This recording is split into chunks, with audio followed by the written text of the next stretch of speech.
Partie de la Guinée-Conakry le 10 novembre dernier, cette caravane ouest-africaine des paysans prend fin ici au Bénin. C'est le village de Gbarouété dans la commune d'Adiawéré qui a accueilli les caravaniers. On a un cas d'accaparement de terre à Gbaouété. C'est vrai, dans tout le Bénin et même dans toute l'Afrique, il y a d'accaparement de terre. Et pour illustrer alors les démarches de la convergence, on a choisi de venir à Gbaouété pour démontrer à la communauté de Gbaouété la solidarité africaine. Selon le porte-parole des caravaniers, il est temps que les paysans ouest-africains jouissent du fruit de leur labeur, et ceci dans la quiétude. Le cas criard d'accaparement des terres à Gbarouété est un exemple de trop. C'est pourquoi, ferme dans ses propos, Koné du Mali dira que la marche ne s'arrêtera pas. Ça ne s'arrêtera pas parce que nous avons commencé une autre Afrique de l'Ouest. L'Afrique de l'Ouest des peuples. Nous sommes à notre début. La marche ne s'arrêtera pas parce que nos politiques, quelques États ont commencé des nouvelles politiques foncières. Mais tous les États ne l'ont pas fait. Les lois ne sont pas harmonisées. Car nous venons de catalyser une situation en 2016 qui est en train de faire ses effets. Le Mali a adapté une loi. Le Bénin a une loi, il parle d'une relative. Les gens ont commencé les relatives des codes domaniaux et fonciers. Les communautés sont petit à petit dans les politiques des États. Donc, raison pour on dit que la marche ne s'arrêtera pas maintenant. Saluant les caravaniers des 14 pays de la CEDEAO présents au Bénin, le préfet du département du Plateau, au nom du chef de l'État béninois, va les rassurer de la lutte contre les fléaux dénoncés qui sera sans merci. Je vous avoue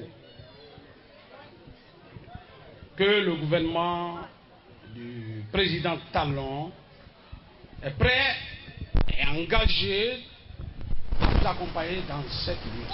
Quant à l'exemple de l'accaparement des terres à Gbarouété, il s'en remet à la justice béninoise en qui, dit-il, il a foi. Mais le gouvernement ne croisera pas les bras. L'accaparement de la terre, la première des ressources des paysannes et paysans, est combattu par le gouvernement de la rupture. Au nom du gouvernement, je m'engage à mener cette lutte avec la convergence globale, avec vos membres au niveau du Bénin et précisément dans le département du Plateau. Je vous rassure que toutes les terres qui ont été abusivement arrachées à nos valeureux paysans dans le département du Plateau, je compte sur la justice de notre pays, leur seront restitués.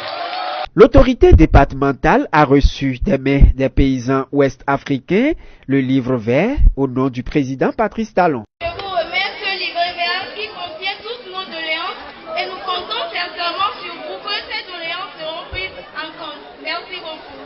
Merci.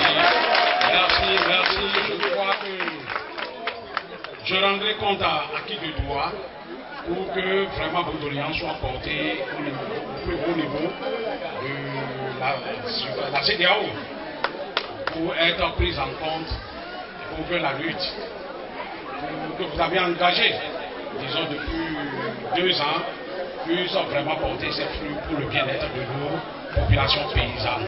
All our hearts desires, and we hope that you read it and help us and make good legislation for all the people involved in agriculture. Thank you very much. Thank you very much.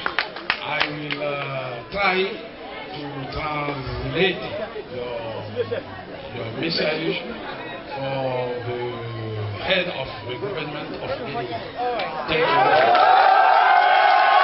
Pour l'ancien président ivoirien Félix Houphouët-Boigny, le salut de l'Afrique dépend de son agriculture. Or, depuis quelques années, cette agriculture est confrontée à d'énormes difficultés. Il s'agit entre autres de l'accaparement des terres, du problème de l'eau et de l'UPORV, qui est une menace pour les semences africaines. Pour faire efficacement face à cette situation, les paysans ouest-africains ont mis en place un creuset d'échange. Il s'agit de la convergence ouest-africaine de la lutte pour la terre, l'eau et les semences. Pour mieux se faire entendre, cette convergence ouest-africaine a initié une caravane biennale à travers la sous-région. C'est une caravane qui prône la bonne gouvernance foncière. C'est une caravane qui prône l'intégration des communautés ouest-africaines, puisque le problème est purement régional, le problème n'est pas national. Et cette caravane permet de 14 pays, aujourd'hui il y a 14 pays de l'Afrique de l'Ouest qui sont présents ici. Ces 14 pays ont parcouru des États, ont brassé des communautés, victimes d'accaparement des terres, victimes d'accaparement d'eau, victimes d'autres choses, et même de mauvaise gouvernance. D'autres ne sont même pas victimes, mais vu la spécificité de leur région, qui est une région soit d'immigration, soit de l'émigration. Donc maintenant, nous avons daigné faire des activités dans les différentes régions pour sensibiliser les communautés à une transformation sociale. La première édition a eu lieu en 2016. Elle a pris fin par Dakar au Sénégal. Les paysans béninois faisant face depuis quelques mois à la proposition par le Bénin de faire adopter la Convention sur l'UPOV par l'Assemblée nationale ont entrepris de séries d'actions. La Convergence a donc décidé de leur venir en aide à travers cette caravane ouest-africaine qui a pris fin par Cotonou. Un peu pour dire aux autorités béninoises: touche pas à ma terre, ma terre, ma vie, ma terre, ma vie, mes semences, ma vie, mes semences, ma vie. Merci.